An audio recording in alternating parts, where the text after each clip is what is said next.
मरीजों की संख्या घट रही है और हालात काबू में हैं। मरीजों की संख्या आज की डेट में दिल्ली में दिन ब दिन बढ़ने के बजाय कम होती जा रही है। कोरोना से ठीक होने वालों की संख्या दिन ब दिन बढ़ती जा रही है। आज से 1 महीना पहले लगभग 38% मरीज ठीक हुए थे। आज दिल्ली के 67% मरीज ठीक हो गए हैं।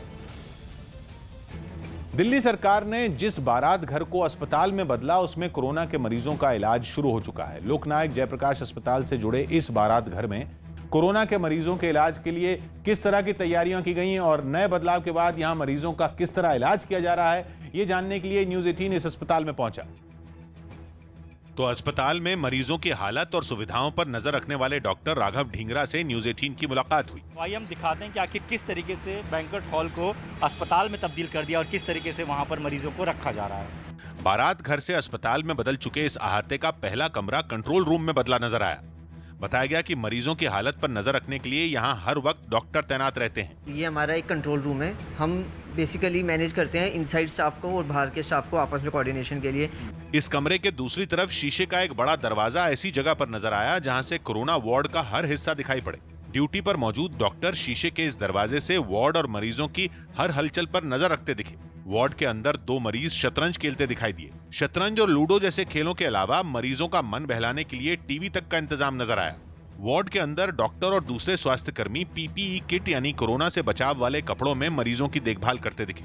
हर बिस्तर के पास पंखे और ऑक्सीजन का इंतजाम भी दिखाई दिया। बताया गया कि इस अस्पताल से अब तक 5 मरीजों को छुट्टी मिल चुकी है, जबकि 25 का इलाज जारी है। दावा किया गया कि किसी मरीज की सेहत ज्यादा बिगड़ने पर उन्हें फौरन LNJP अस्पताल भेज दिया जाता है। अगर लगता है पेशेंट सीवियर हो रहा है तो we transfer the patient to Loknayak hospital. Lockdown में बिहार लौटे मजदूर अब अहमदाबाद वापस लौटने लगे हैं। अनलॉक 1 में काम शुरू होने के बाद मजदूरों को गांव से बुलाया जाने लगा तो इसका असर अहमदाबाद रेलवे स्टेशन पर दिखाई दिया, जहां बड़ी संख्या में मजदूर नजर आए। ये सभी कोरोना महामारी की वजह से काम बंद होने पर अपने गांव चले गए थे। गांव से लौटे सभी मजदूर कोरोना से बचाव के लिए मास्क लगाए हुए थे।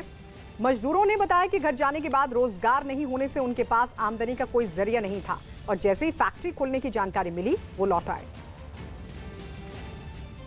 ज़्यादा दिन गांव में रह गए थे, मजबूरी था बाहर आना। सेठ का फोन आया कि अब आ जाइए, काम चालू हो गया थोड़ा बहुत, इसकी वजह से यहाँ पे आ गए हम लोग। फीस माफी समेत छात्रों से जुड़े कई मुद्दों को लेकर दिल्ली में कांग्रेस के छात्र संगठन NSUI ने प्रदर्शन किया। NSUI ने दावा किया कि कोरोना महामारी की वजह से शिक्षण संस्थानों के ठप पड़ जाने के बावजूद छात्रों के हितों की केंद्र सरकार ने अनदेखी की। और इसी तरफ सरकार का ध्यान खींचने के लिए NSUI के कार्यकर्ताओं का हुजूम यूथ कांग्रेस के दफ्तर से बाहर निकलता दिखा। NSUI के कार्यकर्ता MHRD के खिलाफ प्रोटेस्ट कर रहे हैं, यूथ कांग्रेस के दफ्तर से निकले हैं। मानव संसाधन मंत्रालय के दफ्तर की तरफ बढ़ने से पहले प्रदर्शनकारियों का जत्था नारेबाजी करते हुए सड़क के किनारे जमा हुआ।